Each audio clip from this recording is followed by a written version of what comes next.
Welcome back to another episode of Beyond the Frame. Today we'll be breaking down the new Osgood Perkins film, The Monkey, and an in-depth spoiler review of your friendly neighborhood Spider-Man Season 1. Let's get into it.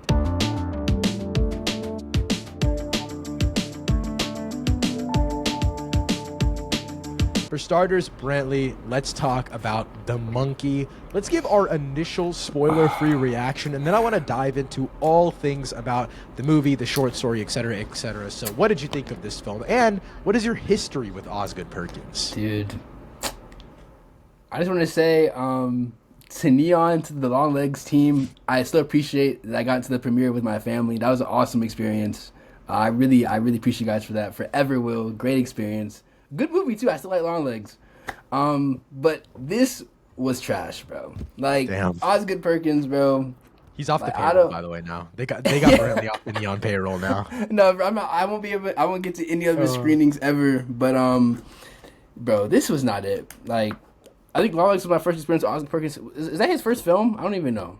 I don't think so. There's probably something before that. I mean, it's Neon. There had to have been something before that. Yeah, this was just not it. Like, I didn't know what I was going to get into going into this. I was excited though, because I did like Long Legs. I mean, I loved it first watch. Second watch, I was a little less big on it. I still enjoy it though. I think it's still a good movie. I think it does some things very, very well.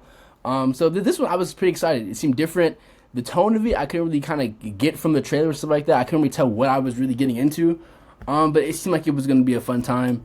This was not very fun at all. To me, it just felt very all over the place. And I get it was going for that. I get it was kind of meant to be this like cartoonish, very just like over the top thing, but it just did not resonate with me at all. Like, I really just don't know. And the thing is, I was interested for the first 30, 45 minutes. I thought it was cool. Like, when he was going through like his, honestly, I would say I think everything with the childhood works. Exactly. I was gonna say, I think everything there is actually pretty good. I think once we get to like his adulthood and everything like that, that's where things start falling apart, and that's just where this movie kind of lost me.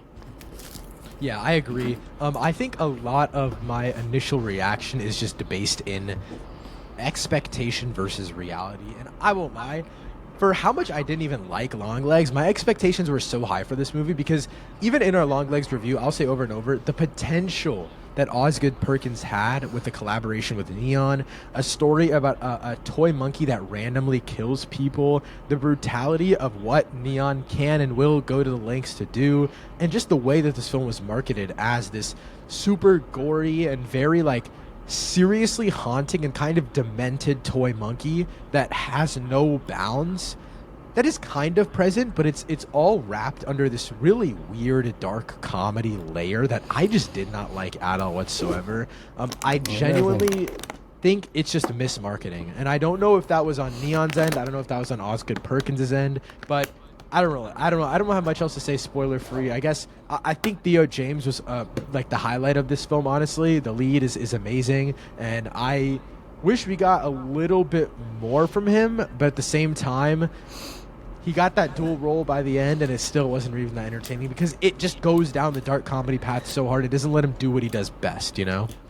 Exactly. And I think a lot of this stuff for me, I would say, obviously, I'm not that familiar with the short story, but really, I just think that in general, this There's no need for this to be a film. It's not, yeah, I think it's not a very strong premise, honestly, in general. I really don't understand, like, I get the themes of the story, but I don't understand, I guess, like, the draw of this kind of theme because, like, I mean, can we explain the premise? That's not really a spoiler. Yeah, let's get into spoilers because I think, yeah, mentioning that and then just the thematic, like, how hollow it is, we got to get into that too. So, yeah, you can go ahead. But, yeah, so it's about this guy. They wind up a monkey, and basically the monkey, he bangs on the drum, and it decides who's, like, going to die or whatever like that. So it's basically, like, but that's what I don't really get is, like, okay, like, I get that life is unpredictable, but, like, that's just life. So, like, the monkey is just, like, I guess speeding up, like it's just like it's picking someone that dies, but it's like it's no, like okay, like we could all die anytime for anything. Like okay, yeah, we get like life is unpredictable, but like I guess the monkeys. I don't understand like how the monkey kind of changes up the unpredictable. Like it's just like unpredictability. We just know someone's like, gonna die. I guess yeah. We're like no, okay, so now someone's definitely gonna die, but it's like I just think that I didn't find like that concept that interesting, honestly. I think it would have been more interesting if it was how they kind of was portrayed, or like how they thought it was when they were children. They're like, oh, like you wind up whoever you say is gonna die dies, like something like that. I think is more interesting to me versus like, oh, just like the monkey picks a random person to die. I just thought I like think it that would premise wasn't strong. I think it would have also been interesting if there was some sort of like continuity over the ownership of the monkey. So like if one person owns it, because remember the guy in the very beginning of the film, which I'm assuming was their dad, right? Like remember Yeah. The the guy guy in the that very like, tries to beginning, that was burn their it and dad. stuff. Yeah. Yeah. So I'm assuming that was their dad, and so I'm thinking whenever the ownership of the monkey is transferred over, it kills people around that person or like someone adjacent. For Yeah, to like the example, family. Yeah. yeah, basically some not maybe in the family, but like family Oh yeah. friends or people you know, aunts, uncles, whatever it may be. But like, bro, the pool sequence was so fucking stupid because it was some random girl at the motel that he was staying at. There was no Exactly. oomph behind the kill. There was nothing that was interesting or entertaining about it on a story level. We'll get to the blood and the gore in just a second here because there are like some kills that I want to talk about, but I don't know. I think thematically it's just such a weak idea, and you can 110% tell that even though it's a short story, and even though it's only an hour and 30 minutes long, it's still so stretched. Like it genuinely feels like they are just picking at the bone for the smallest pieces of meat left in this story. And honestly, I think this could have been like a 45-minute short film type of thing. You know what I mean? Like something that has substance, something that does have like thematic prevalence, but it just needs to be in a smaller package because this is such an absurd concept that it cannot like last the time. You know what I mean? Like it just falls apart by the end. And that's why in the peaking moments of this film, everything is used as a joke. The idea of death, it tries to do a funny bowling ball callback type of thing, which okay, this is when I knew, by the way, the movie was going to piss me off the whole entire time. You know that scene in the like near the beginning of the film in like the backstory section where the brother, like the main brother, Yeah. he's like, oh, I'm gonna drop the bowling ball. Oh, yeah, it's like head, the but he dream doesn't. secret. Yeah. Yeah, but he doesn't do it. But then he actually, like, in his dream, he drops on his head and you see, like, Yeah. the face cave in and stuff. And then you find out he didn't actually do it. That's when I knew this was going to be some bullshit. Because I was like, they are just doing blood and gore for blood and gore's sake. There was no need for that at all whatsoever. It doesn't make our character any more thematically in depth. No. It doesn't make him any more interesting at all. It's so like grasping for straws like the whole entire time. I don't know. I will say like comparing Long Legs and the Monkey, which I know you don't really want to do that, but comparing Long Legs and the we know Monkey, which one's better. You know what I'm saying? the Monkey's 10 times. No, I'm kidding. I think Long Legs is by far better, even if I don't really think the film is amazing by any means. But I was like, maybe Mr. Osgood Perkins fan over here next to me can explain to me. But Whoa. how the fuck do we go? Oh, I thought you were like. I'm dropping the label after this one, brother. Oh, okay. It's not. You know, Brantley texted me like the morning before he watched this movie. He's like, bro, like Osgood Perkins train, we're here. Like new movie October. Bro. Like I'm so hyped. Afterwards he gets, yeah, we're not watching that shit. That's so funny. I'm genuinely so interested to see where he goes from here. Long Legs was so thematically interesting, even if it was like style over substance, at least a little bit in my opinion. This is nothing. Like this is the most nothing burger, nothing ever happens, the most like chud ass movie I've ever seen in my entire life. There is no need for anything. By the way, this movie ended and I'm like, yeah, what the fuck was the point? That's what this type of movie was. I mean, I guess if you're a gore fan or whatever, if you like this kind of the more crazy horror stuff, this might be up your alley. I mean, I know there's some guys in my theater, they were loving it, bro. Like, you mentioned the Bowmall thing. I remember guys in my theater just went, like, oh my god, like, That's if so you funny. like that kind of stuff, I guess you might like this. Yeah, we got good theater reactions for sure. Yeah, I got some good theater moments, but like it's theater pleasing, it's gory, but that's it.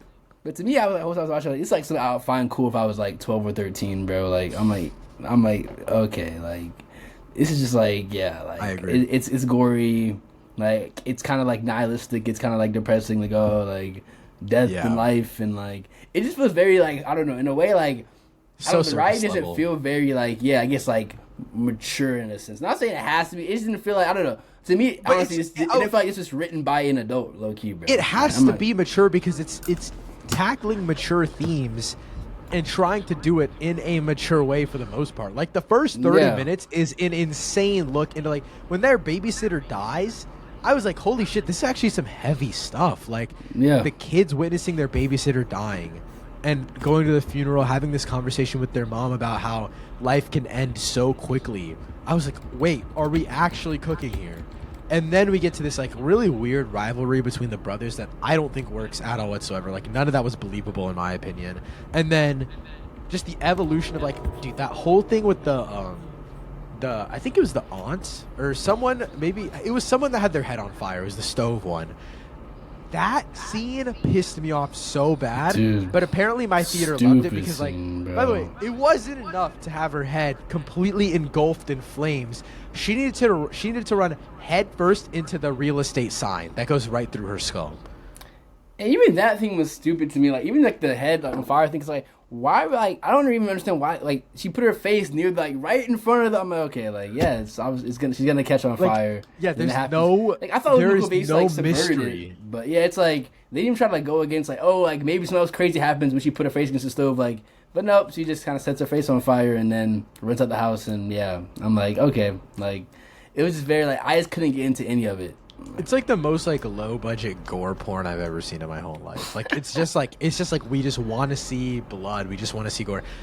The pinnacle of this is that pool sequence where they could have done something way cooler with the idea of a girl jumping into an electrocuted pool. Like that's like a really interesting death concept. Yeah. And she just like literally explodes into smithereens. Yeah. By the way, woman gets shot by a shotgun like 30 minutes or 20 minutes before or after this or whatever, shot into smithereens. That is not how it works, I don't think. Like they're not they are literally internally combusting in this movie to their death. That makes no sense. I don't get it.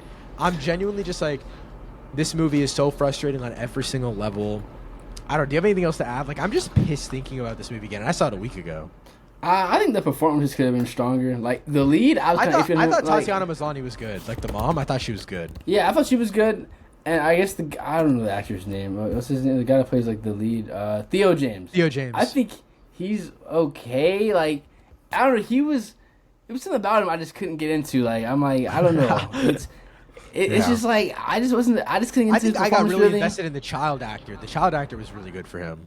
Oh yeah, dude. This movie was about like just them as kids, bro. I think it'd be 10 times better way than more what it is, bro. interesting. Because the child stuff Yeah. was way more interesting. It was way more compelling than like what we got after it. I just think that would have been a way more interesting story to form. Like these kids kind of just dealing with this monkey and like going through like all this trauma of like everyone around them dying and stuff like that. Because they always hit on that, especially like the scene. One scene I did like a lot was when they first got to like the aunt's house and the brother was like, "Oh, like I don't want to take off the suit because like you know it's a funeral." Yeah. I was like, okay. I mean, they're kind of Someone else is gonna die soon. Yeah. And then it's like after that, it was like okay, like it's just I don't know. I just really don't. I just couldn't get into this one. I'm not gonna lie. Like Osgood, like bro, like I'm not counting you out just yet fully, but you gotta bounce back on the next one, which I'm scared about because like Hashtag like wash good Perkins. like you're about to literally drop 3 movies within like a little over a year's time. Which I mean, I guess that's not necessarily a huge indicator. I mean, the next one could be fire, but is it filmed? Do you know? Like, is there any like is it still like in production or? it's supposed to drop October 3rd, bro, of this year. It's done. Is it like shot though? Oh, I mean, they're previewing it, so I guess it's done, right? I mean, they're showing. Yeah, or they're maybe shooting it right now. Or possibly that too. Yeah. Like, Yeah, that's interesting.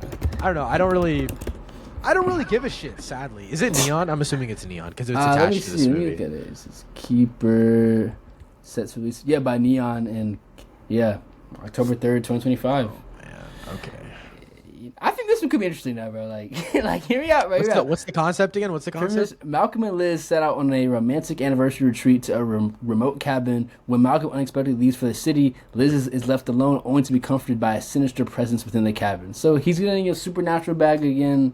Well, I guess this one's all supernatural and long legs, but you know, I think it could be. This is definitely leaning more interesting. long legs for sure. So that's interesting. Exactly. Yeah. I'm not counting them out just yet. It's like this was also very kind of smaller scale thing. I mean, they're at a Okay. This seemed remote like cabin, Neon was like, you we're just know? gonna give you some money. Like the monkey to me was like, Neon was like, we're gonna let you do whatever the fuck you want, like anything you want, do it. That's what it felt like. It was crazy. They're like, pick a Stephen King short story and you get it. So, I don't know. I didn't really like this one that much. do you have any other thoughts, any final thoughts before we give our ratings? I don't know. I hope he bounces back. Also, I thought his I don't know. His cameo in this movie was kind of stupid too. I was like, What's the cameo again? I forgot. he was the uncle. I think I was Osgood as the uncle. The hippie uncle. Yeah. Yeah. I was like, bro, like you're not that guy just yet. Like cameo, like no, I'm respectfully like no one's gonna You think you're M Night? You think you're M Night Shyamalan? Yeah. Yeah, like he thinks he's you're M. Night Tarantino or Shyamalan. M Night. Like bro, you're not that guy, pal. You're not that guy just yet. Too. Cameo is crazy. It's so yeah. funny. But no, I don't. He really have gave much else himself to the say. most like outlandish character to be like the coolest dude on the Yeah, screen. like, He like- still carried no screen presence. By They're the gonna way, love this one. Like I'm playing the crazy Yeah. hippie uncle. Like we're swingers. Like okay, like get off my that's screen, bro. All right. I'm my final rating for the monkey as a Wash Good Perkins hater. I'm giving the monkey a 2 out of 5 stars. I personally think Captain America: Brave New World was better, but that's just me. I'm still taking this over. I'm still taking this over Brave New World for sure. What? I'm still taking You're a this over dick Brave eater. New You're a World. dick eater, bro. Get off Neon's payroll, bro. Get off Neon's payroll. Come on, Bro, I didn't want to hear it. No, But no. my that's crazy. rating, I give this a 2.5 out of 5. So only slightly better. I think at least this was still something a little different. You know, that's why I put it over Brave New World. It was a different vibe.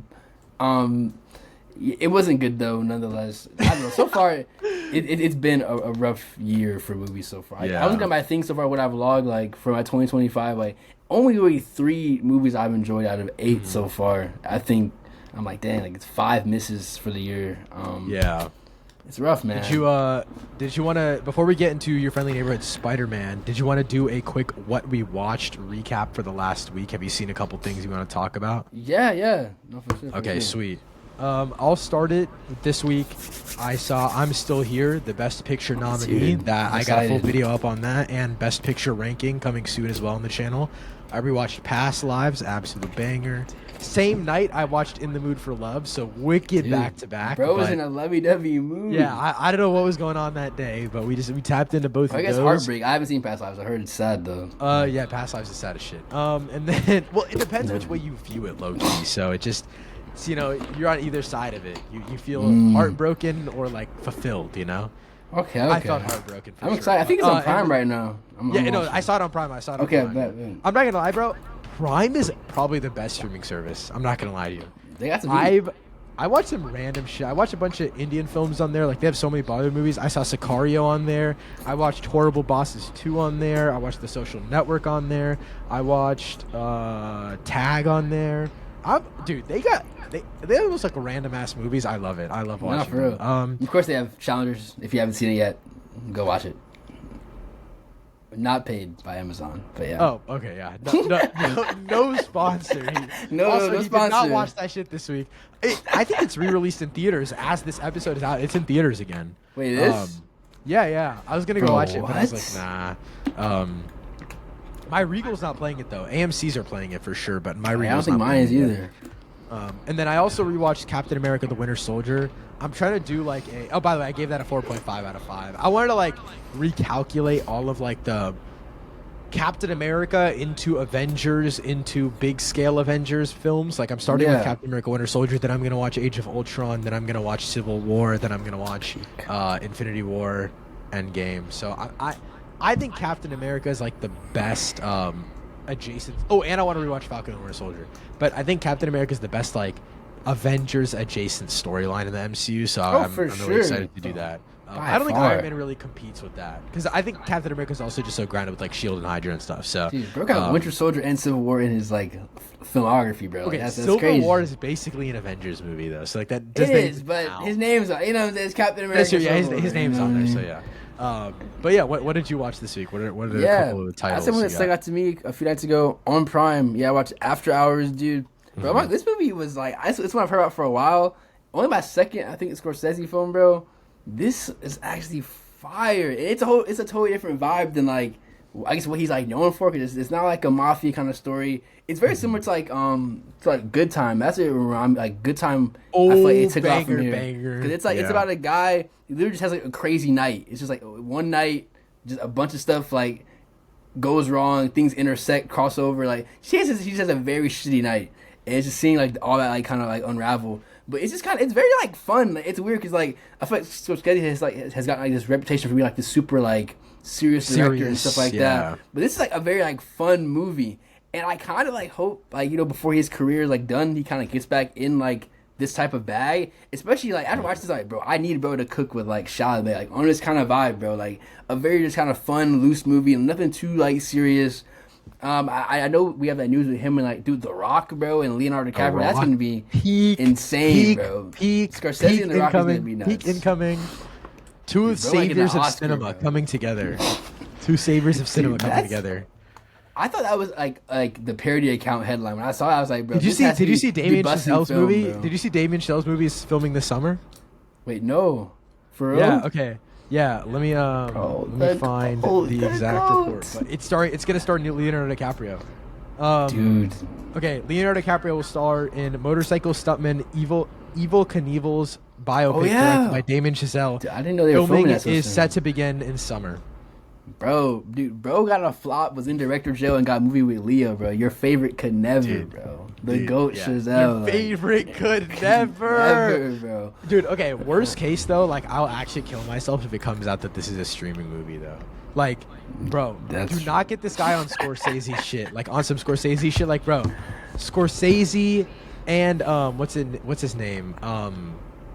What's the guy? Oh, this is such a bad look on me. Who's the guy that directed Napoleon? Ridley Scott. Ridley Scott. Bro, he low-key washed as fuck. I'm not gonna lie to you. No offense, but Napoleon being in the movie is crazy. The guy that directed Napoleon. Whoa. Apple TV is an Apple TV movie. That's why.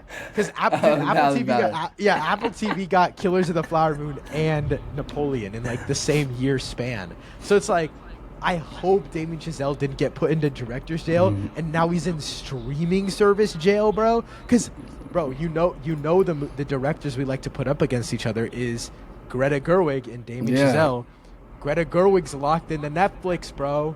So like, I'm it is scared. Definitely scary, bro. And the fact that the fact that it's not like Netflix is about to buy his next movie too, I'm like, bro, what is going on, bro? Like, I want to see a Scorsese movie in theaters in my lifetime, bro. Like.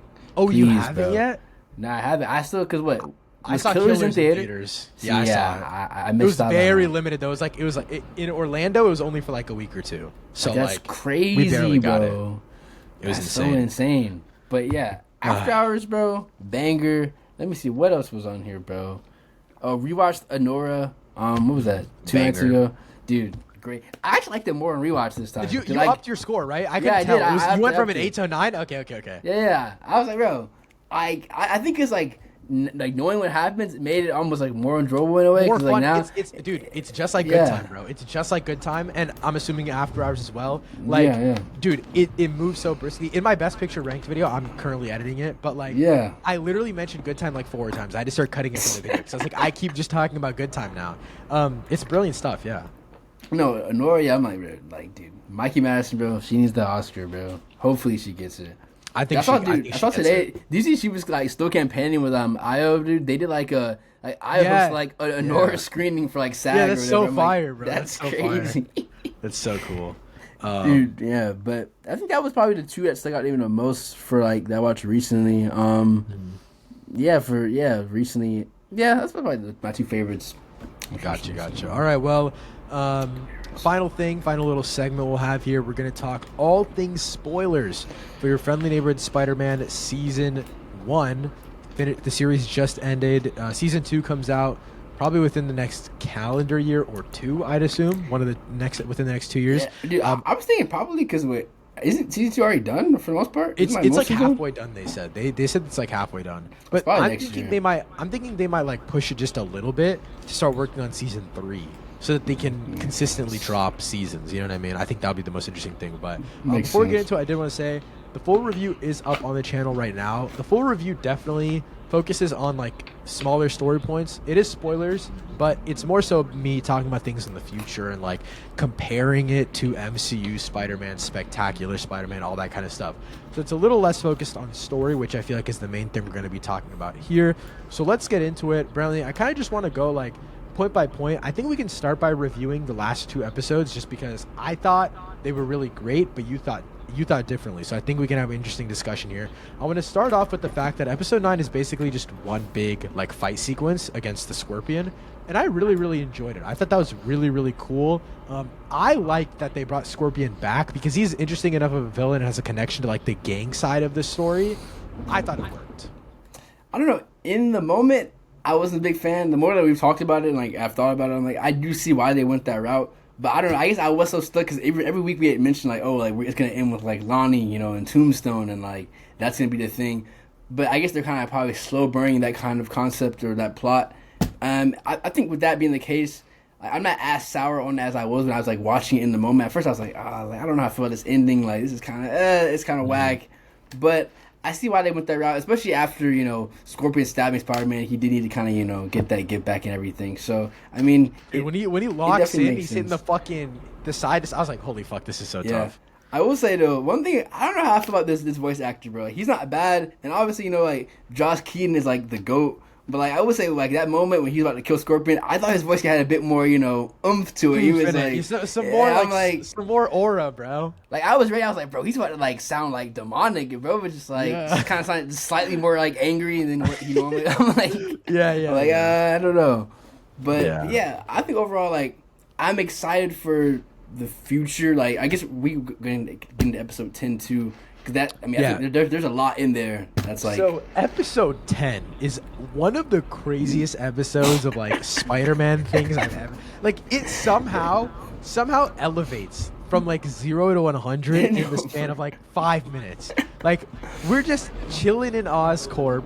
We go down to the secret lair. Within 5 minutes of all this happening, bro, fucking Norman Osborn is opening fucking time-traveling portals. Doctor Strange is showing up again, and then we get more Venom symbiote action, and then they link us back to the first episode and we're in a fucking time loop. There is so...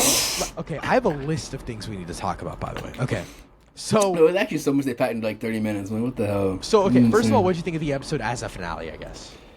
I think as a finale, it's weird. I feel like 9 feels more like the finale. Like, to me, it felt almost like an epilogue to, like, the season almost. I think 9 is kind of where the season kind of stories end.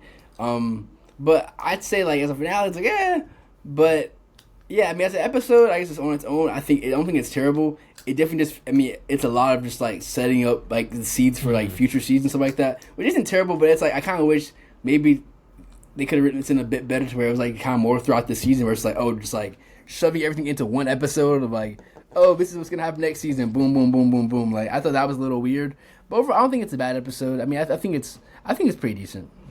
Yeah, I agree. I want to get into like the big talking points for like what's to come. None of this is in a list, but it's not like organized in chronological order of like what we got it. But I want to first talk about how in episode 9 we get that reveal of how they are replicating the spiders that bit Peter from his blood. And so the thing is, it's used literally in the next episode, because in the next episode we find out that it's one of the spiders that broke out of the lab when all the destruction was caused, went down the portal, and that's the one that shows up in the first episode that bites Peter. So that makes no fucking sense to me. Like I don't get it. Like, no, I don't was confused too. Okay. I'm glad you don't understand either, because now I don't look like such a dumbass. Like, and then also, is this how we get Spider-Gwen, or is it going to be a multiversal thing? Because remember, they still have those spider duplicates. I'm assuming there wasn't just a one, and I'm assuming they still have blood samples. I'm assuming it'll be from the duplicate. I guess the fact that they mentioned that, so I'm assuming Gwen will probably come as a regular character next season or something, and then get. It's like there's another spider that bit her in the same universe. Yeah. Which could be interesting. I wonder how they're going to incorporate Gwen into like this plot. I guess. I mean, I'm assuming maybe I think she'll just transfer show to the up. high school or something. That's a classic. So I mean, I don't know. And then we have Green Goblin stuff, which I think his arc is set up perfectly here because of like his failed experiment, the glider stuff, and I think that like. Dude, I'm just so worried because obviously, like, the first 2-3 episodes of this season had to set up everything, like baseline characters, everything. But now that we're fully in the flow of this, like, bro, we got the symbiote stuff as well. Like, where do we like? Do we ever stop? You know what I mean? Like Yeah. we are moving. This is. I thought Spectacular Spider-Man was fast. This is insane.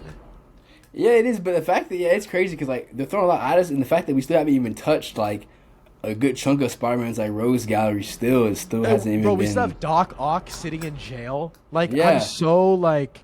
So it's like there's still so much they can do. There's only one villain that was used this season, and that was Scorpion.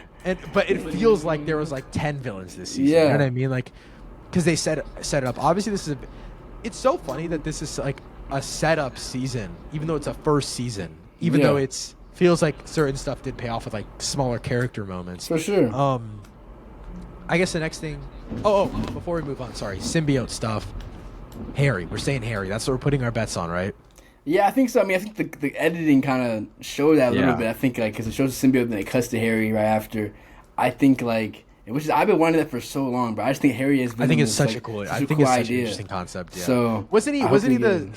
He was Agent Venom in Spider-Man 2. Yeah, Agent Venom. Yeah. There you go. So yeah, Who was Venom? Who the fuck was Venom in that Dude, game? Spider-Man 2, bro. What does he turn into Venom at one point as well, or?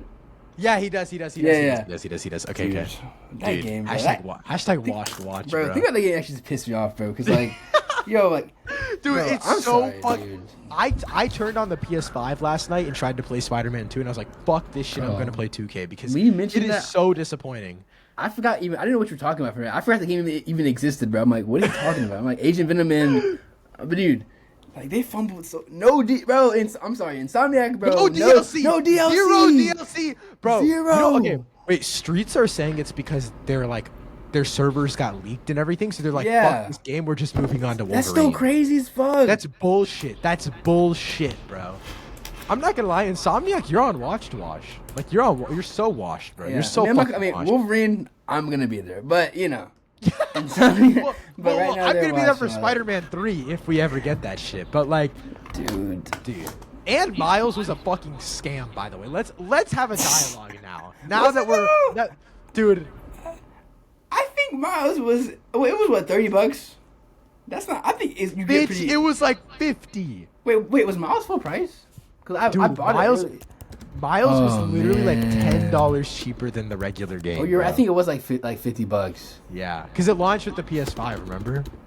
Oh, you're right. Yeah, no, that was lucky a scam. Yeah, no, Yes, Insomniac, I'm saying, bro. generational scammers, bro. Money laundering ass company, bro. Like they got us. Dude. But yeah, the fact that zero DLC, dude, and the fact that the game itself already felt a little rushed. The story, everything felt a little rushed, and then we don't get anything after either. I'm like, bro, like, come on, man. I thought I was just unwarrantedly shitting on the game because I finished it in like one night. Well, I finished it in 2. That but, shit like, was rushed. I finished it very quickly.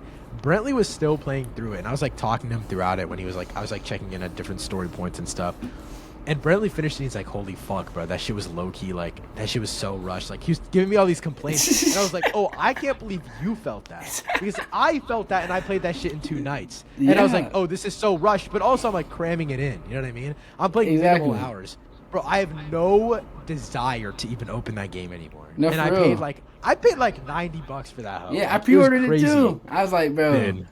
Dude, I think it's a pre-order curse, bro. I remember I pre-ordered Cyberpunk, bro. We saw how that turned out when it first dropped. Apparently it's a lot better now, but pre-ordered Ooh, this. no. and Ah, it's- man. Dude, I'm like- Cyberpunk's so ass, I think I low-key lost my disc for it. Dude, apparently it's good like- now, dude. People like the game now. Really? And Damn. especially after like the new DLC, the one with Idris Elba. Apparently Elba, that is yeah. actually fire, bro. But Dude, I I'm don't not gonna know. lie. I don't really like the world mechanics of that game. Like, I don't really like how, that's like... fair. It's also really hard to jump back into that game after not playing it for a while because... Like, nothing makes sense. Like, it is so... Exactly. Like, you have to be fully invested in it from the beginning. No, I But forgot the whole story. nevertheless, let's get back to Yeah. the neighborhood Spider-Man. I was wondering, I wanted to ask you, I don't know where this is going to go at all. I don't really think it's going to tie into Doctor Strange, but what do you think about the Nico Spirit stuff? Because I mentioned this in my video, but Yeah. like, it feels more like the Agatha and Scarlet Witch side of the MCU. It feels more like spiritual, like magic, rather than like time traveling multiverse magic like Strange. So I don't know where they're going. Yeah, and I'm curious to see how that goes, especially how it's gonna factor in her like relationship with Peter, because I know that he kind of stops at this episode, like, oh, like no more secrets and stuff like that. and I wonder if she's gonna like start doing her own thing on the side. Like, I wonder if it's gonna be a situation where it's like, I think it'd be cool. Maybe like she also kind of becomes a hero, and then she intersects with Peter as Spider Man, but then Peter doesn't know it's Nico, and then it's like, I think that That'd could be be interesting. But also that kind of will make her like a hypocrite. So it's like I don't know. It's like she would look kind of Yeah. stupid if she did that, but I think there's a lot of directions that they can go with it. Um, yeah, it's interesting because like, I feel like. I mean, I can't remember a spectacular. It's the first time I think we've seen like in this type of show. It's like a Spider-Man show, like the kind of this like mystical elements with like outside of a character like Doctor Strange, like just kind of be Yeah. like someone so close to Peter, like within like a show like this. So I'm interested kind of Doctor how Strange they stuff use was her. good though. The Doctor You know, Strange stuff was I like how they've incorporated him so far within this show. I mean, I really like how they incorporate all the heroes. Like the world just feels very like lived in and like natural. Like, I don't know, it just everything feels Okay, natural to be like. it feels that way story wise, but like animation wise, it's pretty like bro, Yeah, that fight with Lizard in episode 9, bro, that was bad. Like, bro, they were literally dropping frames. That shit was pissing me off, bro. Tell me why his ass was lagging running up a building. Like that makes this is literally Spider-Man PS4 like launch day bugs. Like it was insane. It was pissing me off so bad, and I was like, I cannot believe that you're lacking on this. Plus, you're not making anything else Yeah. interesting in like the world of it all. But I thought there's this. I will say there's this one shot in that Lizard fight where it's like through a window, and you see him like latch onto the window, and then like Scorpion's whole fucking like tail goes through the window and hits That's the fire. camera. That was really cool. But other than that, they don't really do much in my opinion. Oh, we see the fucking Watcher, by the way. Which I'm not gonna lie, I don't give a fuck. I don't give a shit anymore. I'm not. I don't care. I don't care. They I'm want done. that- I'm done. That, I'm done. that what if tie-in, bro. I'm done. I'm done with this shit. I'm done. I'm just don't care anymore. Just wanted to mention that the Watcher is in this show, but I don't give a shit. I used to care. I used to be like, oh my god, what? Well, what's that guy's name? Jeffrey Wright. Jeffrey Wright voices the Watcher. I was like, oh my god, they're gonna make him in live action. They're gonna do all this cool stuff. Fuck that shit. I don't even want him. I don't care anymore. Nah, Dude doesn't even talk in this show. He just sits there. He's just in the sky. I'm like, what the fuck? Harry creates his own tech company called Web, and I thought that was really interesting. The weirdest thing with that is just the fact that they invited Lonnie to be a part of it. And I was like, oh, cool, he got the invite. He's not going to be part of the gang anymore, blah, blah, blah. But he's like the fucking Penguin, bro. He just took up the next spot above him. You know what I mean? Like, he's like, okay, sweet, I swooped up the spot, and he's still part of the gang. So I wonder, is he going back to high school as well, or is he just part of the initiative? I think like, so. I think he's gonna probably play like both sides, especially now with him being in like the company. Maybe he gets into a situation where he's like, oh, maybe my company, like maybe my gang, like we need these weapons and stuff, or like we can use some like the web tech to like for whatever reason, and maybe he just goes fully rogue and like takes the web tech and like takes over, New York and stuff. I think that could be interesting for sure. I think the Tombstone, I think the invincibility of it also has given him a newfound confidence, which I think is really cool to see in his character. I think that's gonna be very interesting to see. Like Lonnie's still probably my favorite character in this show because I just feel like there's so many different directions they can go with him. And I think like his eventual, I hope he does eventually evolve into Tombstone as we like know him to be. Yeah. But I think how that's gonna play out is gonna be very interesting. And I do wonder how many of these things are gonna be not dragged, but I guess written to be like longer than like the next season. Like honestly, maybe the Venom stuff doesn't happen next season. Maybe it does. Yeah. Maybe it doesn't. I maybe, honestly, I don't think we're seeing Venom next season, but because I would kind of do it in order of things we were introduced. Like I think Lonnie would be a big thing next season, but also Gwen is going to be introduced, so maybe not. Like maybe because that adds a whole another character you have to reintroduce. I'm thinking we will definitely get Green Goblin though, and I think maybe something with Green Goblin, like Harry finding out that Norman is Goblin, that'll push him to the side of the symbiote, or like some sort of anger thing. Peter, maybe Goblin kind of dies on some Spider-Man 1 type shit. You know what I'm saying? Ooh, yeah, that would be really cool. Because I do feel like this show could like go there. You know what I mean? I feel like it will eventually, like with a major death or something like that. I think it's gonna go there for sure. Yeah, it's. I think it's killing off like one of the main characters we got introduced to in this first season. Honestly, What did you think of? There's this one scene at the very end before the montage where Strange and Spider-Man are talking on top of that like school area, and Spider-Man gives this whole monologue, this whole spiel, and he just talks about like, if it's meant to happen, it's meant to happen. It doesn't matter. Like I don't know if I was supposed to be Spider-Man, but I am Spider-Man. Blah blah. Yeah. I think this is just my opinion. Tell me if you agree or disagree. But that one moment really characterizes Spider-Man, in my opinion, more than Spectacular Spider-Man ever did. Like Spider-Man, not Peter Parker. I think Spectacular's Peter is 10 times better. But like, and the MCU's obviously, I think that's a given if I'm saying it's better than Spectacular. But like, honestly, better than Andrew as well. Like, understanding, and I think Andrews would have been better in Spider-Man 3 because obviously or like Amazing Spider-Man 3 because obviously Gwen's death would have been the thing that pushes him to like in No Way Home. I think the characterization of his Spider-Man is 10 times better than anything we've seen out of all of these characters. But like, dude, that moment felt so fucking Spider-Man to me. Like, that was so good. No, it did. I mean, I guess comparing Spectacular, I mean, I haven't seen Spectacular in a long time, but I think like that show in years. Like, I feel like, I don't know, like, I probably am glazing a little bit, but like, I feel like that show, it does kind of show, like, it captures the essence of Spider-Man, like, through, like, I'd say, like, actions and stuff, maybe more than, like, words. Like this monologue is very Spider-Man-esque, but, like, it is in a way, it's kind of like him just saying, like, the essence of the character, like, this is, like, what I am. Like, it was a great moment, but it's just, like, I feel like, you know, it's kind of like the easiest way to go about that, you know what I mean? But I think it's because this show also has to balance more characters in the world, rather than, like, Spectacular Spider-Man was, like, every single episode is a new thing going on. This is like still balancing overarching storylines in my opinion. Definitely. Like, this show, like, plot is a lot more, like, I think there's a lot more things going on. And even because there's times in the show where even like dang, like, you kind of forget, like, oh yeah, like, Peter is like the main character because like they focus on so many other things. There's so many other things. Yeah. So I will say, yeah, I do agree with that. I think a moment like this was definitely needed in this show in particular, like this season too, because like so much has happened and gone on where you kind of Peter and Spider-Man can kind of get kind of lost in the shuffle a little bit. So, I mean, I am very happy that this moment happened because, I mean, I think the conversation was very kind of well executed. So, you know, I think this is overall a good Spider-Man. Like, I like, even though I did kind of shit on the voice actor, I think he's good. He does a decent job. And I think, like, just to show the way it's written, I think they write the character well. I think these writers, you can tell they understand, like, the character and, like, they're passionate about this and everything. And they were trying to get something fresh, but still, like, you know, true to the character. So, I think, like, this show's definitely in good hands, for sure. Yeah, I completely agree. I think the last thing to talk about is the fact that Peter's dad gets introduced. That's really it. Yeah, random. What the fuck is going on? Like, what are we doing? I don't really know. Like, I will say though, like, okay, it is really interesting because we've never seen this ever, like, ever in the history of ever. We've never seen this. So I really wonder how this is going to be used.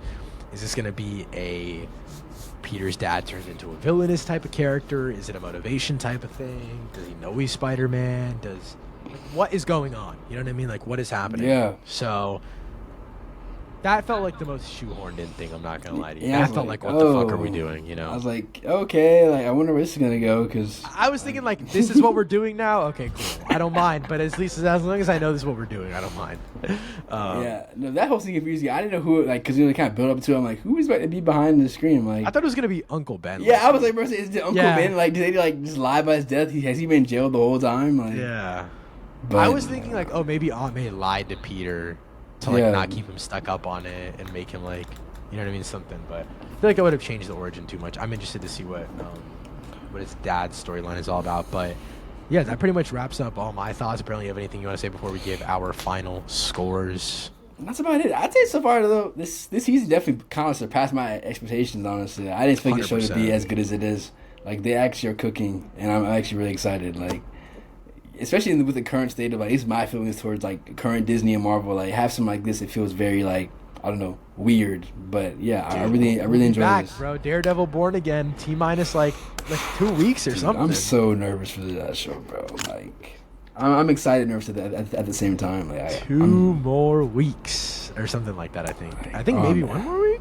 I think 2. Yeah, 2 more weeks. 2 more weeks. Yeah, I'm excited. All right, Brantley, to wrap the episode up, what is your score for your Friendly Neighborhood Spider-Man Season 1? I think I'm feeling a 7.5 out of 10 for Season 1. Okay. I think it's a really good season. Maybe an 8, but I don't know. I feel like, I don't know, because it's so many still kind of hanging threads. It's kind of hard to really say. So I say 7.5 out of 10. Okay, sweet. I'm going to go an 8 out of 10. I think it I think it just passes a 7.5. Yeah, And I'm confident enough in the storytelling of this season to be like, yeah, next season it will work that's out. valid. Comparing Your Friendly Neighborhood Spider-Man season 1 to Invincible season 1. Bro. Oh Invincible man. season 1. Okay, it's gonna be hard to like take 2 and 3 out of your mind. You know what I mean? Like, it is hard to Yeah. like be like, fuck, like this didn't connect, this didn't connect. But like, just off of initial gut feeling of like what you thought after Invincible season 1, what do you think? It's hard to say because I think this show is better throughout, like season one, like as like it's more consistent. But like Invincible, like it starts off strong, it ends very strong in season one. Middle is a little but like But it those has great moments. beginning and endings are so strong. Like I remember like the Invincible finale, like I can just envision it in my brain so clearly. Like Yeah. I'm like that's. I think I still gotta give it to Invincible, but they're definitely in terms of overall quality. I think both seasons are pretty close. I just think Invincible just had more of those like its highs are higher. I agree. So, yeah. I completely agree. And then, do you think? Oh wait, you haven't seen X-Men '97, have you? I haven't finished it yet. Okay. Nah. I'm But, gonna say yeah. I think X-Men '97 is still better. Still better. Um, Dude, I'm excited to tap in. Like after finishing this, I'm like, I think- gotta go back to '97. Strictly, I think off the animation, X-Men '97 is better. Like valid. the animation is so fucking good, Dude, and then it the looks so voice good. cast is amazing. The action is amazing. Like the animation aids X-Men '97 so well that it Yeah. genuinely makes everything else better. So yeah, I will say it is really interesting that the MCU has done 3 animated series in 3 different animation styles. I think that's really cool. Like, What If is a different style than X-Men '97 is a different style than Your Friendly Neighborhood Spider-Man.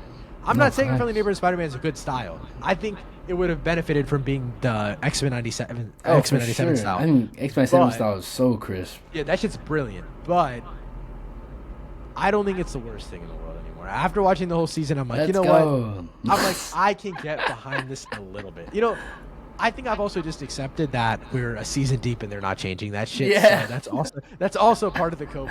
But you know, I'm very, valid. very excited to see what they cook up in season 2. But that wraps up this week's episode of Beyond the Frame. Thank you guys so much for listening. Let us know what you guys thought of The Monkey and Your Friendly Neighborhood Spider-Man season 1 in the comments down below. Thank you so much for listening. We'll see you guys next time. Peace.